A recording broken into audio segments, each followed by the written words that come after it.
Shepard was asking for it for three. Well, he felt it, didn't he? He was begging.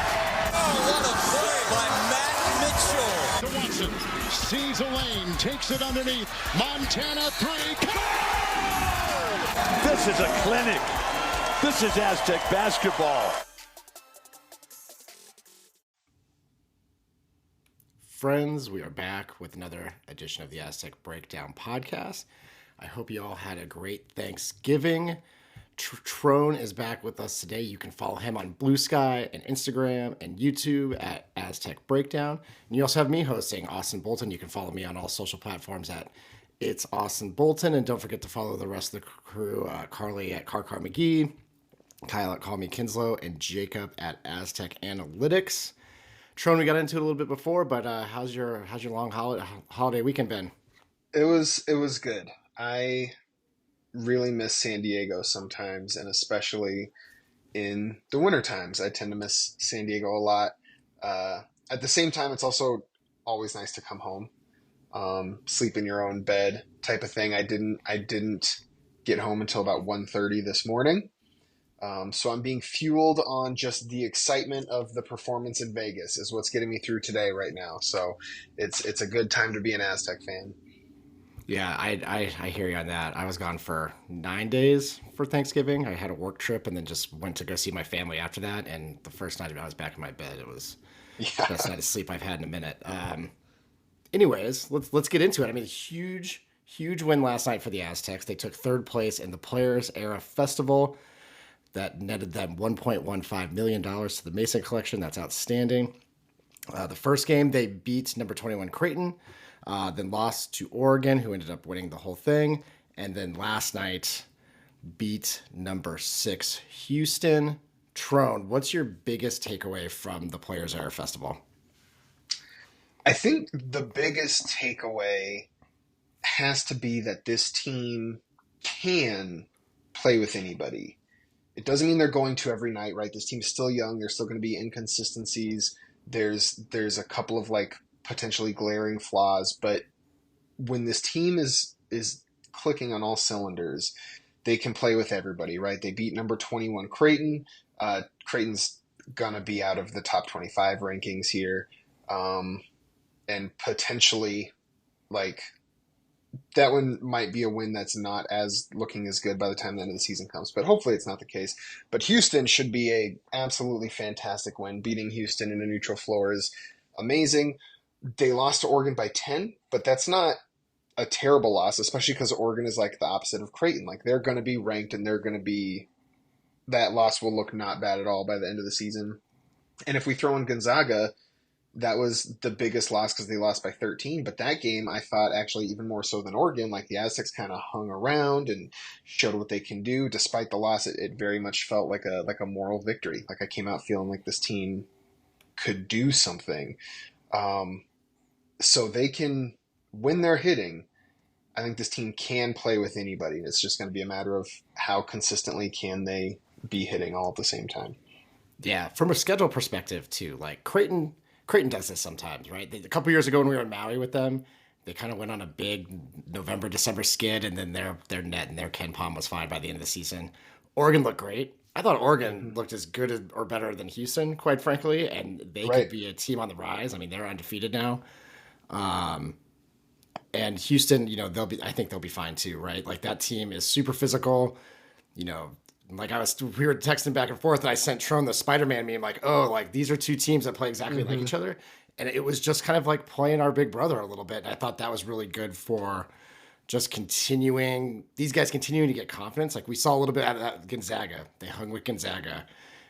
The next game kind of felt, all right, like there's something here. And then as they beat Creighton, and then really for 34 minutes of Oregon, they were right there. They just had one really bad stretch of defensive rebounding where they basically got their entire deficit. And then obviously, they beat Houston. But, I was looking at Ken Pom, and right now they have them as the third hardest strength of schedule.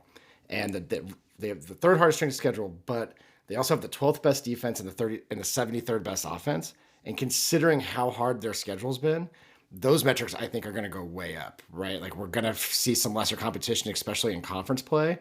And now that we have this confidence beating these, teams that are going to be top 4 seeds, I think they're going to really start hitting the ground running. But, the thing that I took away, I think from the biggest thing I took away was especially from the Houston game, was you saw which guys Dutch has the trust in right now, because in that second half and overtime, he pretty much shrunk the bench to 6.5 guys. It was the starters, Compton, and a little bit of Taj DeGorville, but he really leaned on those starters in the second half of Houston, and I thought that was interesting to see where, okay, the cards are kind of laid down on, who are our guys, and, that's what it came out to. What'd you think of the rotation again this weekend?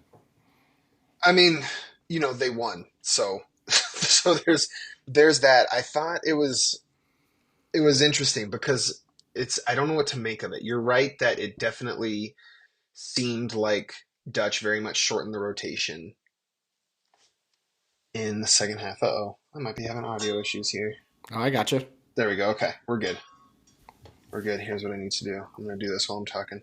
It definitely seemed like Dutch shortened the rotation during the second half, for sure. And that was something I had thought of even in the moment. Which isn't to say it was totally shortened. McKinney did get a couple minutes here. I was just watching the game earlier. Like you said, DeGorville got a little bit of minutes. I don't think Heidi played in the second half at all. I don't think he did either. But, there were a couple guys. But, yeah, largely it was the starting 5 and Compton. So there's that. On the other hand, I thought it felt like maybe one of the things that did Houston in was they played basically 7 guys the entire game. And it very much seemed like they were up 11, I think at some point in the second half, if I'm remembering correctly. The Aztecs on Bart Torvik, the Aztecs had a 3.1% chance to win when they were down 40-29. And it just seemed like at the end of the game, the Aztecs were able to chip away. And at the end, Houston started making these mental mistakes. And it was are they, maybe they're a little tired, maybe their conditioning isn't as good, whereas the Aztecs had the depth. So I'm not sure what to make of that. I don't know if the depth, even just in the first half, was enough to give them that little bit extra, or if maybe that's a nothing burger and there's something else there. But this team has some pieces for sure, and they have some flaws, and it's going to be a learning process. And luckily, the next 4 games are mostly against. Cal is about an average team, and then the other 3 games are all well below average teams, so they'll have some more time to get some stuff figured out. But the team is looking exciting, I guess. They definitely have a different vibe to them, which is fun, and they are a team of it's a highlight reel, right? With all the blocks, and they get out in fast breaks, and they're hitting threes. I think they're shooting 37% from 3 or something like that. Something like that. This is not your grinded out Aztecs. I mean, it wasn't that first half against Houston. It was definitely grinded old school Aztecs there. But this is a team that's flying around. They're getting, their block rate is crazy. With Guath and Bird and just getting out on the run. It's great. I think to your point about the fatigue though, I think one thing that Dutch did from managing that perspective is the fact they went home, I think is a huge advantage in that game. They weren't sleeping in a hotel room for 2 extra nights, and they kind of come back refreshed, got to practice in their own facilities. It's a slight unfair advantage for that particular game, but when the committee is looking at the resume, they won't think about that twice come March. Right. And I think it was a difference maker. Carly and I were talking about that's these guys had 2 extra days to kind of just twiddle their thumbs in Vegas in these hotel rooms, and that's probably not the funnest environment when the team is probably locking them down to making sure they're not doing anything dumb, and then our guys just kind of get to go home and relax. I think that was a huge advantage for this game. And you know what? I'm not even gonna feel bad about that, and part of that's probably because I'm a homer. Obviously, why would I feel bad about it? But also from a program finances perspective, I think the Aztecs are the only non-power league program in that tournament, right? So everybody else could afford, if they really wanted to, they could afford to get a charter plane. They probably are chartering there anyways.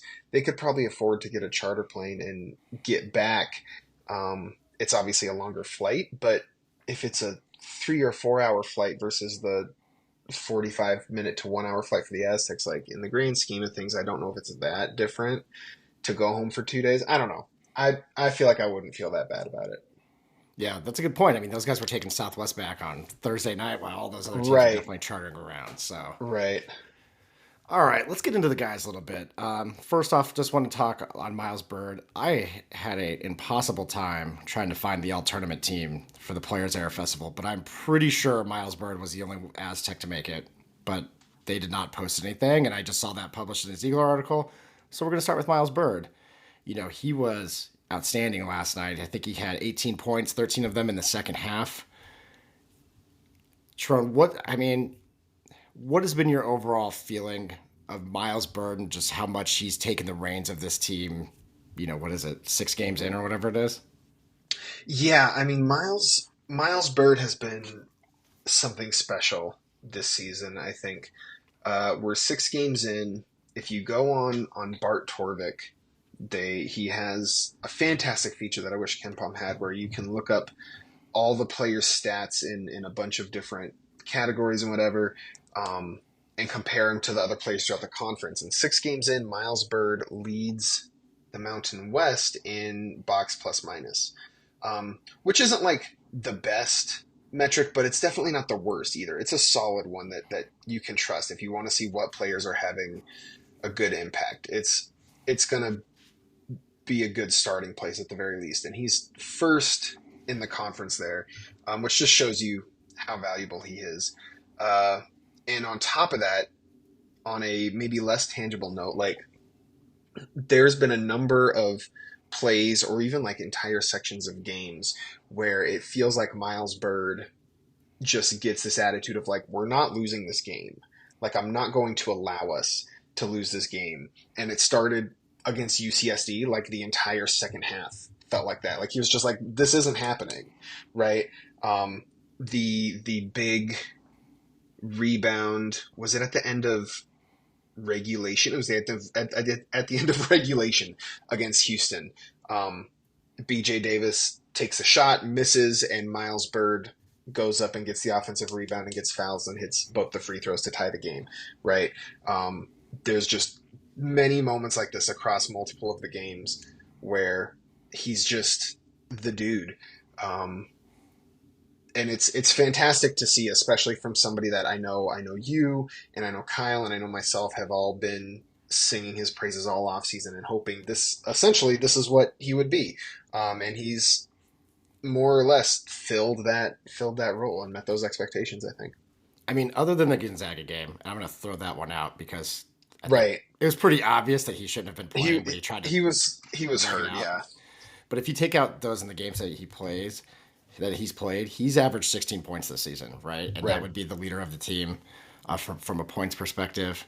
You know, he's the program guy. Dutch always talks about this. Like, you got to have these program guys, so when the transfer guys come in or the young guys come in, you know, there's somebody to kind of lean on of what the Aztec culture is. And that's been Miles Bird this season. Like, he doesn't let these guys get behind. He really locks in on defense. I think he's done a much better job of, and something that I know that he pointed out for himself, of staying more even-keeled and not getting down on himself and playing with a more level, you know, more level-headedness, but without losing his edge too, because he still does like getting the crowd pumped up, and that's kind of part of his personality, but he doesn't have quite the peaks and valleys that I think he had before. And I think that's self-admitted by the interviews that he's done, but he, you know, he's just such an important piece, and he's so versatile. You know, he can, you know, he's the guy that can switch 1 through 5, basically. I mean, other than Kalkbrenner, really. I mean, you could really switch him on anybody.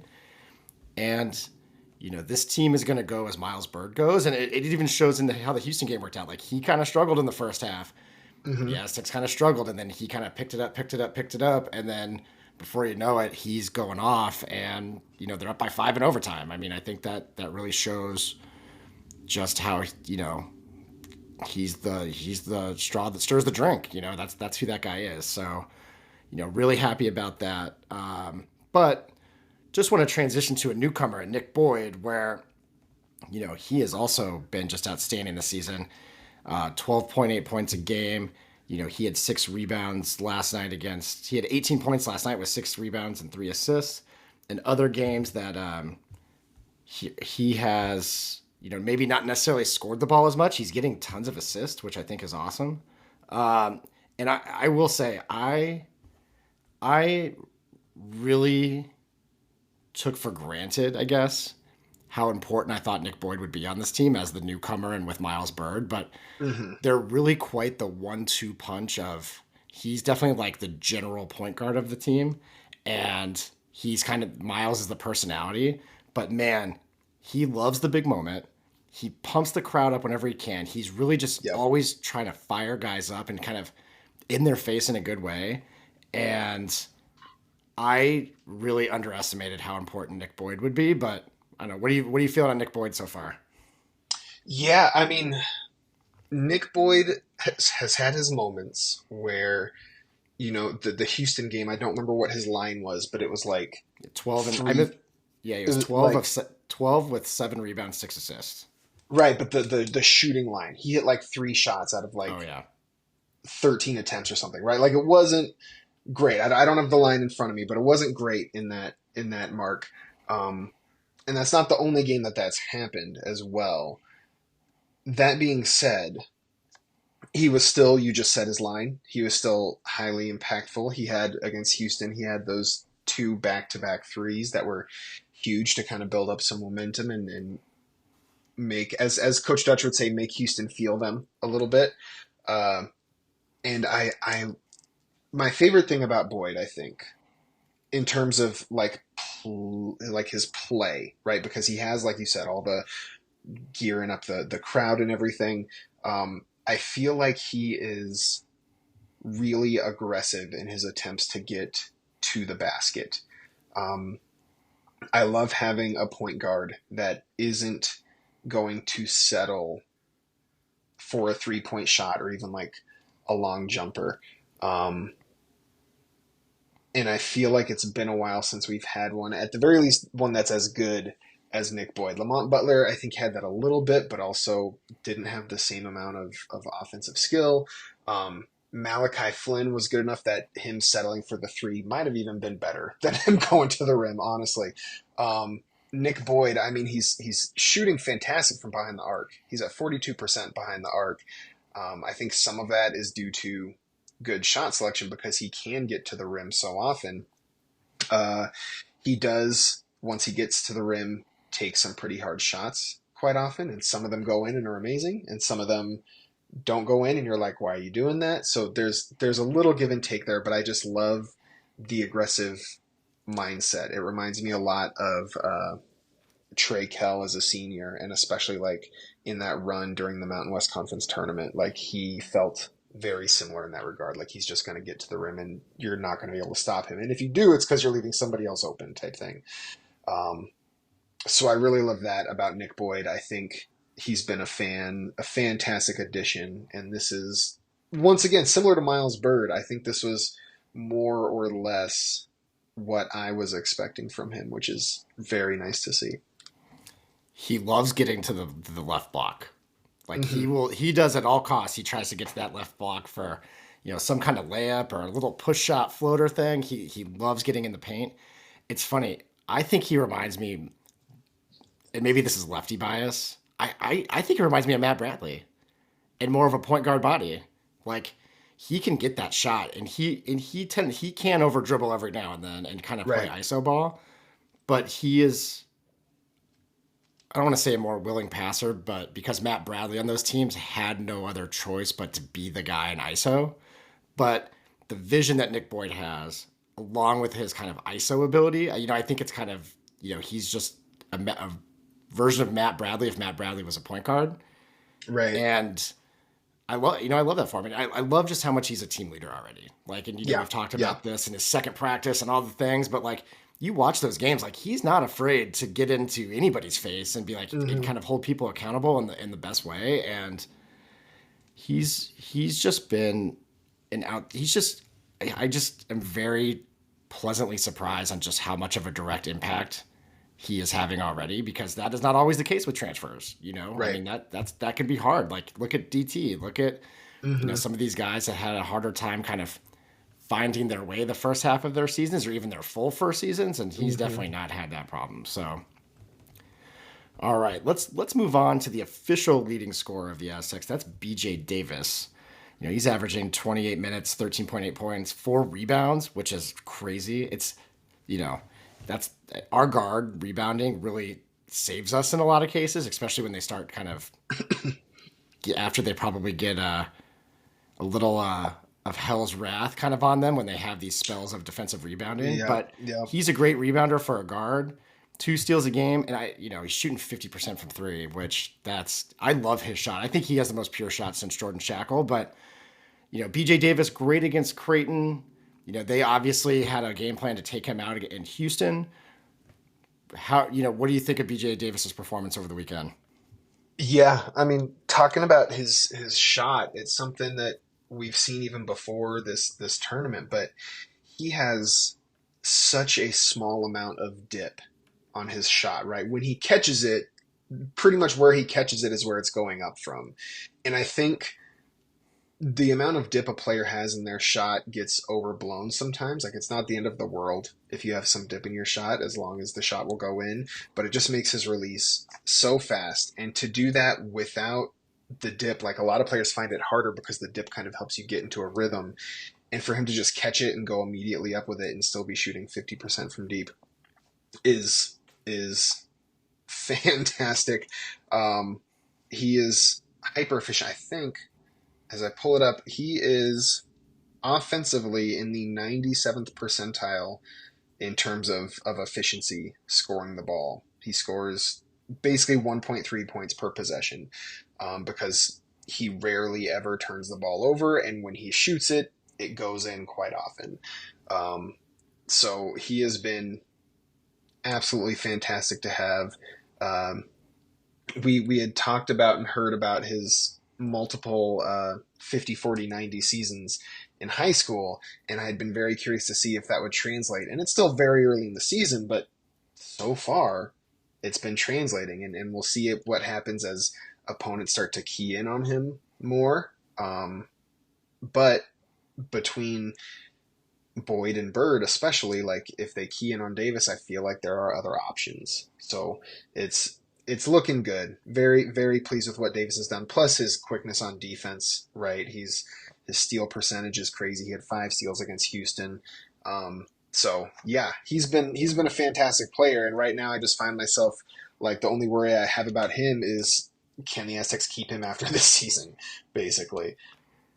I mean, the 1.15 million helps coming into Mesa, that's for sure. Mm-hmm. And I'm sure winning those games helps that whole cause. I mean, you talk about, his 1.3 points per possession, crazy. He has the highest true shooting percentage on the team at 66%, and his effective field goal percentage is the highest at 64.1. That's crazy. Yeah. Those are crazy percent. That's like a center, basically. Yeah.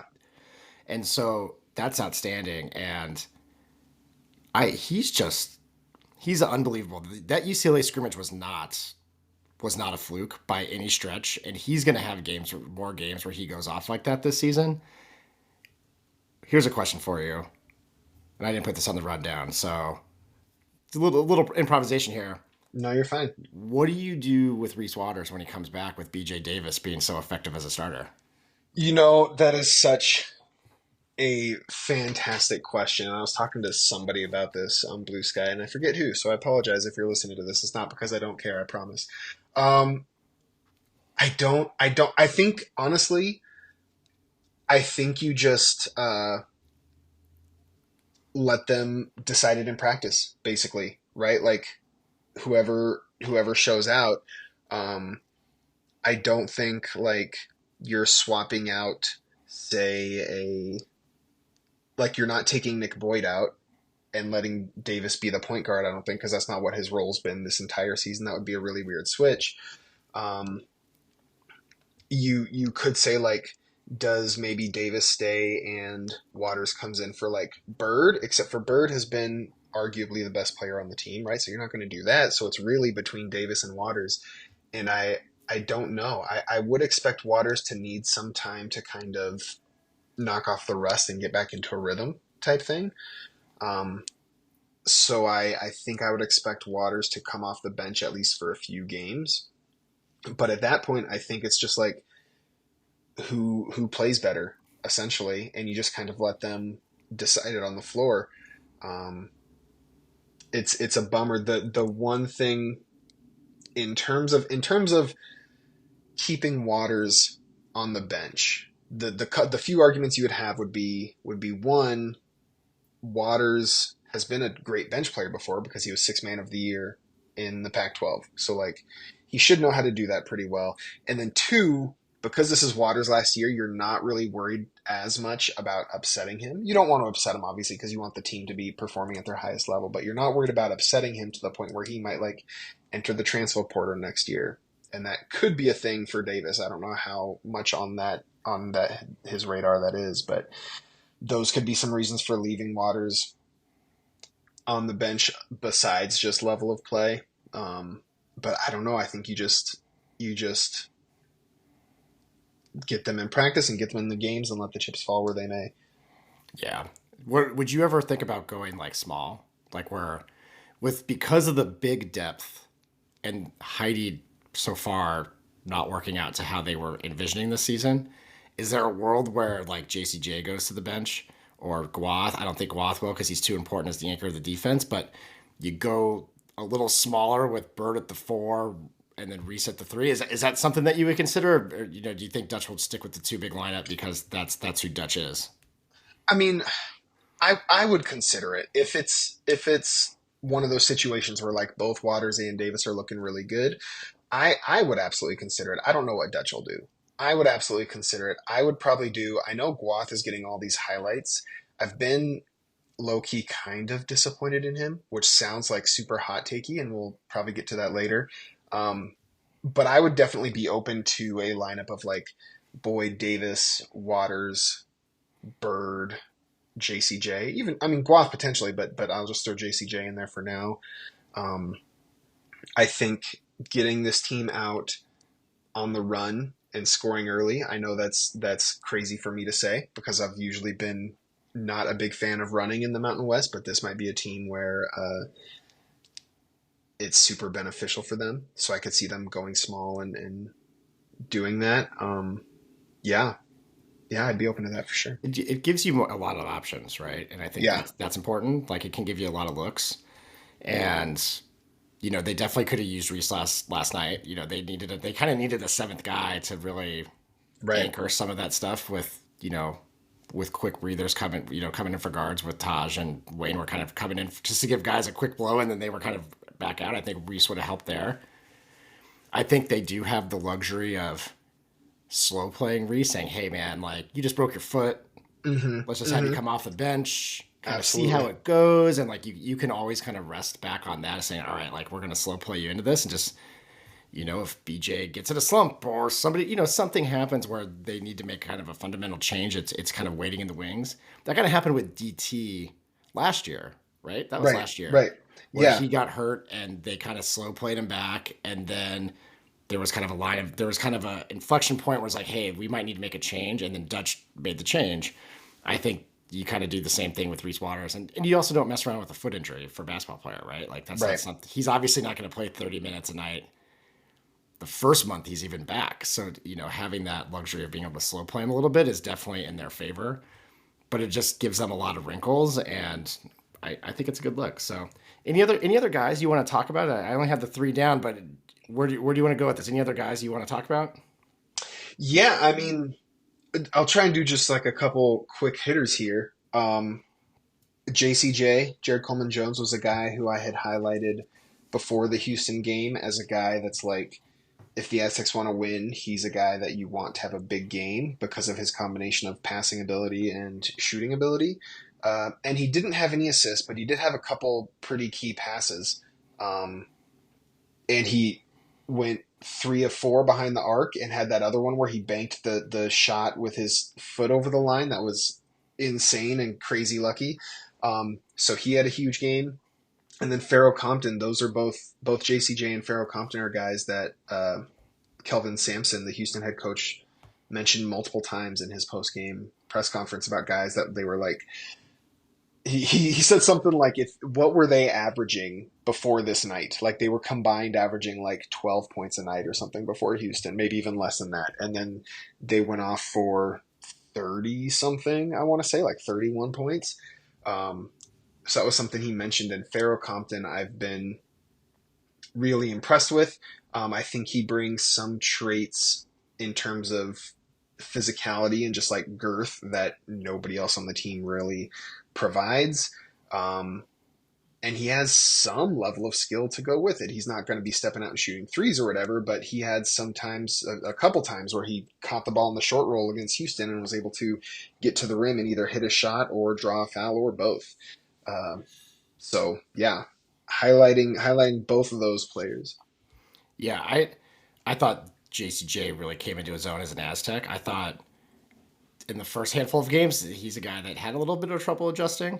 I thought he was a steadying force in last night's game, and I thought he's coming around to the level of physicality that they need in that spot that he's in, because Magoon's just too skinny and too raw, and so it has to come from JCJ and Pharaoh Compton.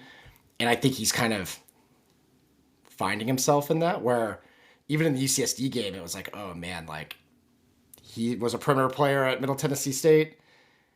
I don't know if this is going to come around for him, but you know, his steadying hand and his experience in that Houston game was huge. You know, the way that they were doing dribble handoffs, the way that he was hitting threes. I mean, even when he chucked that one up, like, you know, that was nice to see, that steadying hand of just a level of maturity that this team obviously needs because they play so many young guys.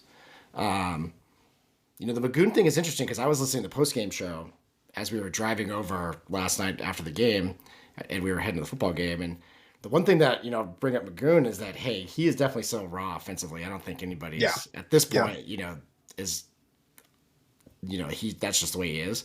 But he is the real anchor of defense, and he erases a lot of mistakes, right? Like he's, you know, they have him out on the perimeter, kind of guarding a fourth. They're playing a 4 out, where he's playing really low on the weak side to kind of clean up any messes if anything gets by, and then really relying on, if they make any kind of skip passes, they're just relying on his length to kind of fly out at them, and, you know, hopefully they miss the shot.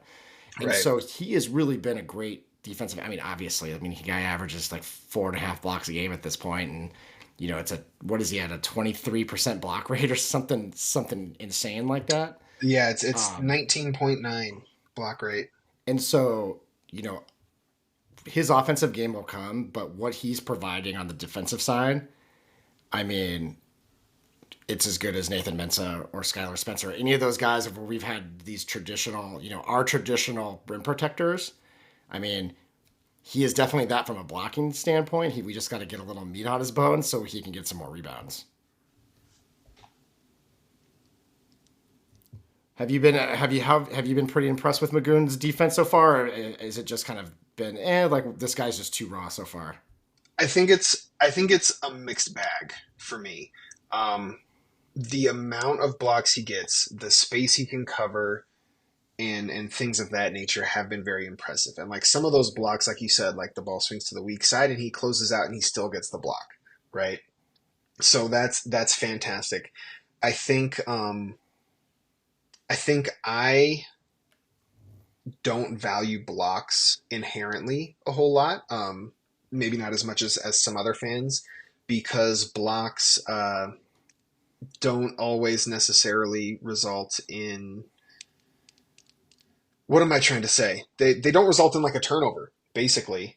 Like almost half of the time the opponent gets the ball back, essentially. Maybe not quite that much, because then there's like shot clock violations, whatever, but it's around that amount. So the blocks are cool. They make nice highlights, and there are some times where it's like a super important block, absolutely. But I also think, I wonder, Kyle said something on Blue Sky last night that got me really thinking, because I hadn't noticed it, but watching the Houston game again earlier today, I was like, this might be onto something, where Guath has a tendency to like hunt blocks, I think. I think that's part of the problem that leads to the team's defensive rebounding issues, because he's your 7-foot guy and he should be getting more rebounds than like the 2 or 3 he's getting each game. And that's problematic. It's similar to when a guy is hunting steals and tries to go for the steal and misses it, and then the other team gets a wide open shot because you compromise the defense on your own. It's kind of like that. So it's a little bit of a mixed bag. I do think overall his defense, despite that, is a positive for the team, right? So I don't want to sound like super naysayer about that. But it's just, it's tricky in that regard. I think I would like for him to, as he gets more experience, choose his spots a little bit better on when to go for a block versus when to try and box out. And the other thing is, because he's so skinny, he's not great at boxing out. And you can see multiple times in any given game where his opponent just pushes him under the rim because he's just not strong enough to keep them boxed out. That happened on that very last play in regulation, that Davis three that Bird ended up getting the rebound for. They had it set up. It was such a nice play design. I'm just going to shout out the coaching staff for it, because they had it set up. Davis was wide open for the three. And then also Guath had come off a screen. I don't know if the hope was to get him like a dunk opportunity or put him in position to rebound. It accomplished both things, but he was right there under the basket waiting for it. But as Houston recovered, they were able to just push him under the basket so that he couldn't do anything on the rebound. So there's that a little bit. I think the rawness in terms of him being raw, I think that comes more on the offensive end. Because there are multiple times in any given game where you can see his teammates like trying to point out where he's supposed to be or what he's supposed to be doing. Like, it just seems like his offensive basketball IQ is not that high. And like, he is a redshirt freshman, there's plenty of time to develop that. And he has skills in terms of being able to hit shots that can help cover up for that a little bit. But maybe, and I admit that's maybe me being pretty nitpicky after like all the hype he got all summer. But you want to talk about there's some things there. You want to talk about someone where the dip hurts him on a shot? Yeah. His shot is so slow. Yeah. Like, he can never get it off. Even when he has a pretty decent glimmer of daylight to get it off, his dip is so long. And it's, he's a big guy. He's such a tall guy. Yeah. Like, obvious, like, sure. But like, he has a hard time getting shots off, which is crazy to me. Like that. And then the ones that he has kind of gotten, he's rushed, and then the second one is usually better because he'll kind of take his time a little bit more and kind of set himself. But there's been a couple where he's definitely had the look, but because his shot is so slow that he pulled off of it and he tried to drive, and there's been turnovers from that. And I have thought that he's dribbled a little too much on offense, and that's, you kind of live with the good and and the bad, and the good has been really good on defense, and and the blocks thing has covered up a lot of mistakes. And for sure, like you don't get everyone. And, this kind of your point. So I'll kind of transition into, our segment, Homer and Hater, which is a rational take both on the positive and the negative side. And my hater is exactly what you're saying, is that until this team gets any kind of discipline trying to block shots, they are going to struggle so hard with rebounding, because they're essentially, in some cases, trying to block out 3-on-5. Mm-hmm. And so these guys are crashing the boards, and they're, Magoon's getting up, and then Bird's getting up, and, Guath is then trying to, double jump on some of these. He's not getting up there. And that's been a huge thing. And then, Davis takes that horrible foul against Oregon where he's jumping into the guy because they're just so aggressive on the block side of things. And like you said, they are momentum plays and they are game changers. I just wish in certain instances, especially when they're having such trouble rebounding, like, just get your hand up. Like, Magoon's going to get plenty of blocks just putting his giant 7'5" wingspan up there, closing out or doing whatever he needs to do. But they're leaving them, the scout is definitely, hey, these guys are trying to jump through the roof here and get blocks, like crash the boards, because those guys are going to be way out of position. And until they get, and I'm not saying take all the aggressiveness away either, right? Like, they're obviously very good at it. You gotta walk that tightrope. But, they have to find themselves in a better position to rebound, because they've just gotten killed on the glass, especially with these more physical teams. And they definitely figured it out against Houston, but man, that Oregon game was brutal for a stretch there. I mean, that was as bad as I've ever seen it with the Aztecs. So I don't know, but that's my hater. And you lead right into it. So it worked perfectly. Yeah. I mean, it definitely started off rough against Houston, and it got better in the second half. And the same thing kind of happened against Oregon. Like you said, like there was that stretch towards the end of the first half where it was just awful. Like Oregon just got offensive rebounds until they scored every single possession, it seemed like. And then in the second half, they cleaned it up, but it was just kind of too little too late because the teams were neck and neck. And so once they cleaned that up, it was still just neck and neck. I think it was a 9 or 10 point deficit at halftime, and then they finished losing by 10. So like it was the same thing basically the entire time, except for when they were giving up those rebounds. Yeah, it's concerning. I think adding on to that, because this is pretty much my hater too, is just the lack of defensive rebounding. Like when your point guard is your leading rebounder on the team, that's problematic. And Nick Boyd, I'm pretty sure right now, is the leading rebounder on the team. Yeah, that's right. As I try and pull up the stats, yeah, 4.8, right. 4.8 rebounds, and even by percentages, if you look at his defensive rebounding rate only, so we're taking out offensive rebounds completely, he's second on the team in defensive rebounding rate, behind only Taj DeGoraville. Right, Nick Boyd is at 15.7. Taj DeGoraville is at 16.1.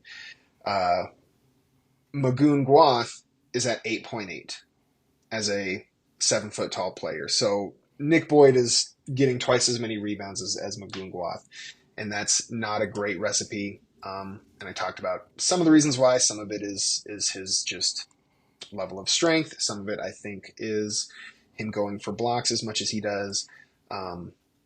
But you shouldn't have your guards be getting more rebounds than your bigs, basically. And that's essentially what's happening right now.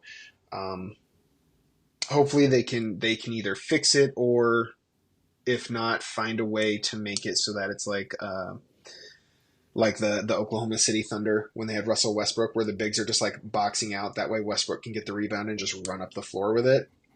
That would be one way to do it if you can't just secure these rebounds better. But it's it's a problem, and it's going to be probably my number one concern as we continue on through the season, and especially once we get into conference play. Like the next 4 games I'm not super worried about, but once you get up against, Boise State has a lot of big dudes, Utah State has a number of big dudes, New Mexico with Nelly Jr. Joseph, like there's some competition out there, so they got to figure out this rebounding thing. Otherwise, it's going to cost them a couple games. I mean, they have 4 guys that average over 4 rebounds a game. 3 of them are guards or wings. Right. And that says it right there. And I think the Oregon game is a perfect example of what you're describing, right? Like, giving up second chance points is the easiest way to dig yourself a hole that you can't get out of. And we saw that against Oregon, right? And so if there's any time where you're like, you just lose one game that you shouldn't have lost because you gave up 10 offensive rebounds for 18 second chance points, I mean, that's the easiest way to kind of shoot yourself in the foot and lose a game that you're not supposed to. So I totally agree with you. But hey, let's pivot. Let's be more positive. Tron, give me your homer from the weekend. I'm gonna highlight Farrell Compton here. Farrell Compton just had a great weekend. He set career highs in 2 different games, because he had a career high scoring against Oregon and then beat it against Houston. It's always nice when you're a bench player that gets shouted out by the opposing coach in their post-game presser. And like I said, he's a guy that, even though he's a freshman, he's a guy that can, I think, bring that physicality. He's not just going to get overworked physically by most opposition. There's probably some guys, right? He's still a freshman, but by and large, he's not going to get outworked physically by a lot of these opponents. I would seriously consider moving Compton to the starting lineup. It just kind of depends, but over these next 4 games, as we continue to watch stuff, I would seriously consider it, because he's able to score, he's able to rebound. He does a good job. He's been playing a lot of like center, actually. Like he'll be in oftentimes with either Guath or with Heidi playing the 4, and Compton's the guy who's setting these screens and rolling to the rim, and he's the guy who's doing these post-ups and stuff, and I am fine with that. I think it limits his role as a freshman. It fits his skill set better, whereas a guy like Guath can hit those threes, right? Despite the slow release, he's hit a few, and hopefully he continues to hit more. So I think it just works out for him. And I at the very least, if not having him start. I would just like to see him get more minutes. He's at, I don't know what his minutes per game are at. He's at roughly 40% of the minutes played so far. And I wouldn't mind seeing that bump up a little bit more to 45 or 50. That would be real nice, I think. I mean, I think it had already started happening in the Houston game, but it just seems like he's going to start really eating most of Miles Heidi's minutes, I would think, at this point. Like, that seems to be a real thing that's going to happen.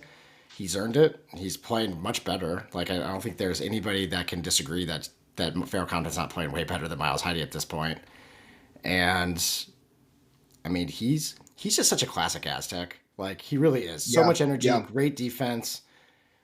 Some, little troubleshooting every now and then. Like, that's just how this place goes, and he just brings so much energy and he just plays the right way. And I just can't wait to see this guy keep blossoming. And he gets hammered. I just love his energy. Yeah, absolutely. All right. So my homer is, I think Dutch's biggest pickup this offseason is not a player, but it's Ryan Battertelli, the assistant coach from UCI. And I'm sorry if I said that wrong again. But, no clue. Man, he drew up some amazing ATOs, getting Davis that look. I think the 5-out offense they've been running has worked as good as we could have imagined. It's very pro style with just how much pick and roll they run. I mean, could you imagine if they ran this last year and run this much pick and roll as they did with Jane Ledee last year as they run this year? Because it feels like they're basically spamming the pick and roll. And one of the parts I really like about the 5-out they get is it allows Nick Boyd space to try to get to the block. Because, as I mentioned earlier, he loves getting that left-hand block.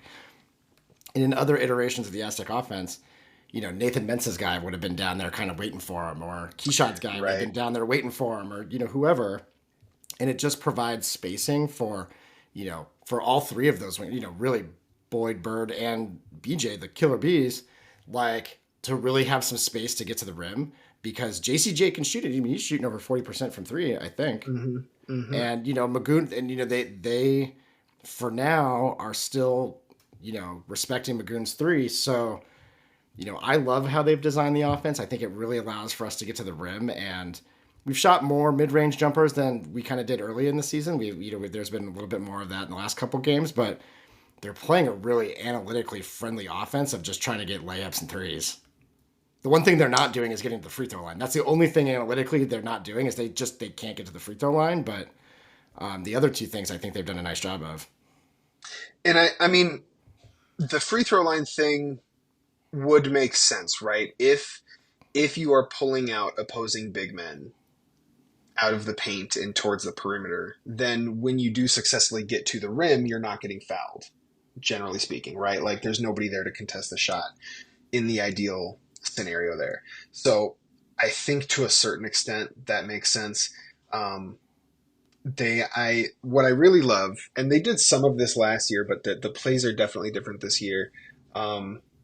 I love how often they're running horn sets. I think kind of like the horns formation, for lack of a better word, is probably my personal favorite in basketball. So anytime you see point guard at the top, a big on each elbow there, right at the free throw line, and then a player at each corner, that's a horn set. And that is the vast majority, it seems like, of the plays that they're running start with that look. And it's just, in my humble opinion, which is not nearly as important as the coaches' opinions because they've forgotten more about the sport than I'll ever know, but it's just a great way to generate spacing, and you can do all sorts of cool actions that flow into each other really well and have weak side components to them as well. So I really enjoy seeing it. They have all sorts of handoffs and zoom actions and stagger screens, and it's been a lot of fun to watch. And the pinnacle of that, kind of ironically, was the Houston game. I'm on Torvik, and Houston, the Houston game was when the Aztecs played their best offense in terms of their adjusted offensive rating. They had an adjusted offensive rating of 130. So against an average team in a game that took 100 possessions, they would have scored 130 points, which is fantastic. So really love seeing that. I mean, the offense is starting to click, and we talked about this a little bit at the top. It's just like, when you have that kind of success against such a defensive juggernaut as Houston, when you go, no offense to Fresno State, but like when you go play a team that's rebuilding again, like Fresno State, to be able to have the confidence to impose what you want to do because you've done it against the elite of the elite. Right. It just builds the stepping stones of just, from, hey, this is working. Hey, there's buy-in. Like, we've got this to work. Like, the buy-in level goes up. Just everything about it. Not saying these guys don't buy in because that's obviously not true. Right. But just like, it's just even when you see success, it breeds other success. And I think that's everything that they're doing with the new offense. Yeah. Absolutely. All right. Did you give your homer already? Yeah, you did. Yeah. Okay. I get it. Mine was Farrell Compton. That's right. Sorry. It's Sunday. We're getting back, but it's a rest day right now. Yeah, right. Is there anything before we move forward? Anything else that you just want to talk about? Kind of looking back on the weekend or where we're at so far. I think the only thing I would add, I'm double checking to make sure it's not coming up here in our rundown. The only thing I would add, I think, is just that, just from a super overall 10,000 feet perspective, like how successful this past week was. And I was on the show a little over a week ago, saying like, I said like in my wildest dreams, the Aztecs win a game in Vegas without Reese Waters, right? Like win one. And that's then the rock that you have to tie your resume to, and then try and do well in conference. And the Aztecs won two, and we'll, TBD how good Creighton is. I would expect it to be a quad 1 win, and I think there's no chance it drops below a quad 2 win. So like regardless, it's a resume builder, but it's just TBD how good of a resume builder. But Houston, that should be not just a quad 1, but a quad 1A win. And the losses the Aztecs have taken should be only quad 1 wins, I think. So like finish out the non-conference strong. I know Fresno's on Wednesday, which isn't non-conference, but then there's 3 more non-conference games. So just like win the next 4, and you've played to this point. I know you said earlier Ken Palm had the 3rd hardest strength of schedule. I think just Sports Reference has them as the hardest strength of schedule. So you've played tough teams. You've learned a lot about yourselves, right? And just continue to grow. But from just the resume building standpoint, how successful of a weekend that was. And it makes me feel pretty good about the March Madness chances. There's still a lot of season left. Lots of things can go wrong. I'm looking at Bart Torvik. It gives them a 48.5% chance to make the field, which right now feels low to me, but I get why it's low. It's because Torvik has them ranked 59th in the nation. But yeah, it's feeling good, and that's super optimistic. It makes me all giddy inside just thinking about it, like mission accomplished in terms of that, basically. Maybe not mission accomplished, but like sub goal accomplished. I don't know. I can't think of a cool way to say it. They did basically everything they set out to do at this time of the season, right? I think. Right. I was talking to somebody about this, my friend Mike, and 1 and 3 was kind of like, man, if we can get one of these 4 games of Gonzaga and the 3 Vegas, if we get one of those, we're good. And if we get 2, we're feeling really good, and that's where we're at. And and it wasn't like we lost the first 2 games and then played Notre Dame. Right, like that is not what happened here. Like, right. Which is easily could have been the scenario, and the fact that we stole one from Houston, and I think Creighton will be fine, and Houston will, those will both be in quad 1, and Oregon seems to be super legit. So I think we're just all big Houston, Creighton, and Oregon fans for the rest of the year. 100%. And I think the Mountain West should be nervous. They're like, here's the year for the step back. For the Aztecs, like they got to have one eventually, and. This team is still the cream of the crop, and I know I'm super biased, but like this program is still the cream of the crop of this conference, and until somebody says so, like, they're going to get the benefit of the doubt. Here, so talk about benefit of the doubt. I did want to ask you, do you think they'll be ranked Monday? I kind of think so, actually. It's tricky because, you beat number 21 Creighton, but they're going to like fall out because they lost not only to San Diego State, but they also lost to Texas A&M, who's another ranked team, but like they've lost too many games to stay ranked, I think. But they should still be seen as a pretty good team. So you beat them as a pretty good team. You did lose to Oregon, but Oregon should be ranked. So like once again, they're like the anti-Creighton. So that's a team that you lost to that's a ranked team. And then you beat Houston, and it was overtime, but Houston was ranked number 6. And so like I could see if it was like a 1-game week where you just beat Houston and you weren't receiving a single vote before then, I could see you not being ranked, sure. And you probably received some votes, but I could see you not being ranked. But it's hard to say that after you not only beat Creighton, but demolished Creighton by like 17 points, right? It was never particularly close, it didn't feel like. And then beating Houston, number 16 in the nation. They were number 1 in Torvik. Now they're number 2. So just a really, really good team so far this season. I kind of think they'll be ranked. They would definitely be receiving votes, but I kind of think they'll be ranked kind of in that 21 to 25 range. Yeah, it's funny because you talk about, I was saying benefit of the doubt, like Gary Parrish does his 25+1. They were in there. You know, I didn't see that. John Rothstein had him in there. Somebody had, I think it was Jeff Goodman, who's notorious Aztec hater. He had him at 20. So, they have kind of broken the ice, and they are closer to Gonzaga than they've ever been from just like a national perspective of the mid majors and like kind of breaking through some of that, just West Coast G5 bias. Mm-hmm. So I think they'll be ranked, but it'll probably be like 24 or 25. And honestly, it doesn't matter. And but that's, it's nice to see though. It's just nice to see. So, all right, just to look forward a little bit, won't go into too deep, but the Aztecs do play Fresno on Wednesday. That game is 7:30 Pacific. It is on FS1. Tron, just give me, what's something that makes you just a little nervous about this one? Sheesh, I haven't looked at Fresno in so long. I'm not gonna lie. I think just they're just like style of play. Probably they have what's his name? I'm looking up right now. Aguilard seems like a high profile scorer. Their big man Morsek. That's what I was trying to remember. Their big man Morsek could cause problems with just his size and physicality. He's 7'1". He's a junior. He has some muscle to him, some girth. So their style of play, they have personnel where they can get physical and cause some of those same problems we were talking about before. They have a couple players who can get hot and score a lot. So if I have to choose something to be worried about, that's it. I mean, Fresno State has not been a good team, so you really have to like dig to the bottom of the barrel to find something to be worried about. But also, anything can happen. So those would be my things.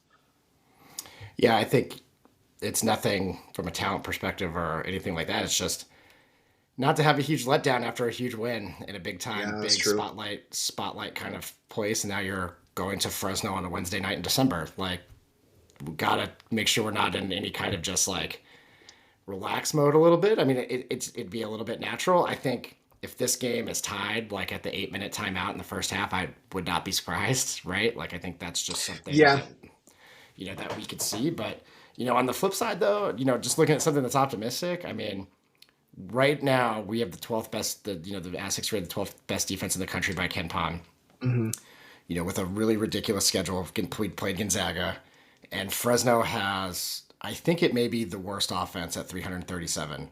That's how many Division I teams there are, right? It's not. They are like very. It's like 300.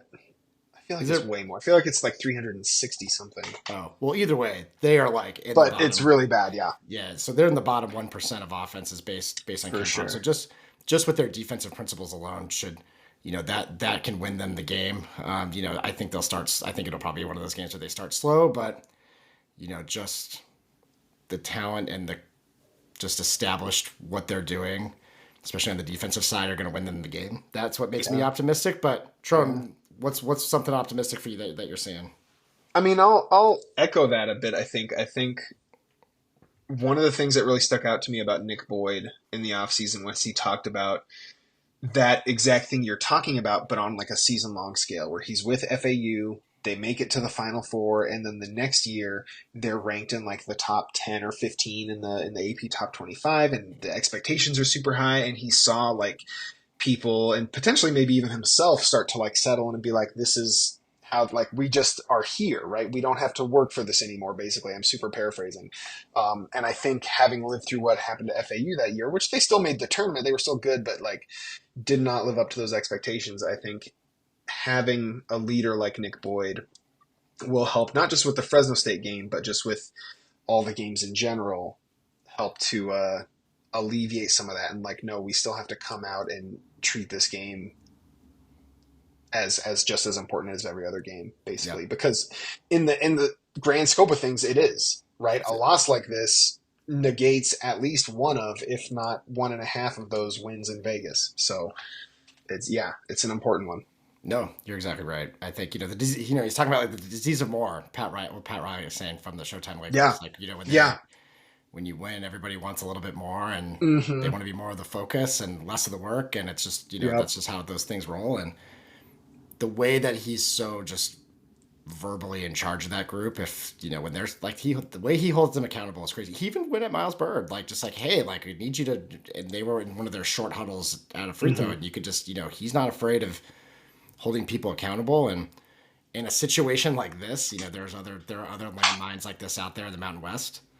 I think that's going to be a huge asset for the Aztecs. So, well, and you love that Boyd does that, and also, so like, props to him, and then also props to Bird, because how easy would it be for someone in Bird's position to be like, excuse you, like, I'm the guy here, like, who are you to come? You've been here for 8 weeks or whatever, and I've been here for years. Who are you to do this? But instead, Bird is there, and he's like, you know what, you're absolutely right.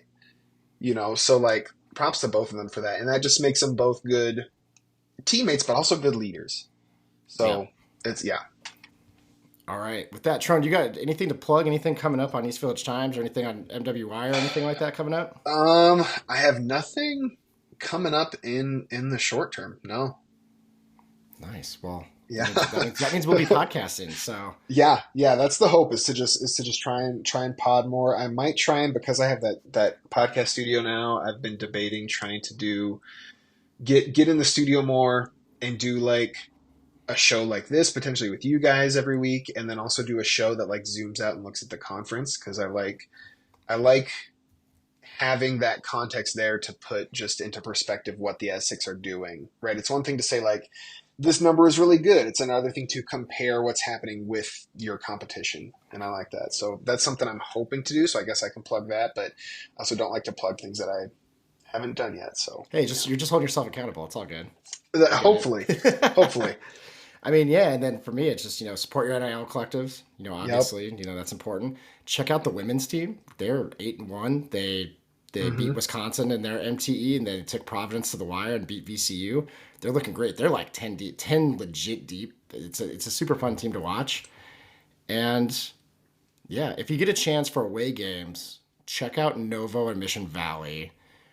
We had a great time there. So we went there before the football game to catch the basketball, like kind of an efficient way to get over there. And then they have proceeds that go back to Mesa for away games. So it was a good time. There was a bunch of people there. It was a real good vibe. And so for away games, go check that out. But other than that, this has been another edition of the Aztec Breakdown podcast. Again, my name is Austin Bolton. You can follow me on social platforms at It's Austin Bolton. And also, we have the Aztec Breakdown podfather himself, Tron. And you can check him out on socials at Aztec Breakdown. But until next time, go Aztecs. Go Aztecs. On the floor, it's Butler with 2 seconds. He's got to put it up, and he wins it with the jumper. Mitchell's feeling it. Now he's feeling it even more. What it do, Matt Mitchell? Shackle to Flynn for the win. It's good! Malachi Flynn! On the rim. 2 to go. Butler has to put it up for the win. Butler sticks it at the buzzer. And a steal. Darion Trammell will coast in for the layup. Franklin with 2 seconds forces the shot. It's good. The Aztecs advance. They've won it on the shot by the player of the year. Miller, he put it behind his back. It's taken away by Butler. Lob it up. Lob it down. Big finish. Keyshawn Johnson. Now we have tasted it. We're coming back. We're coming back.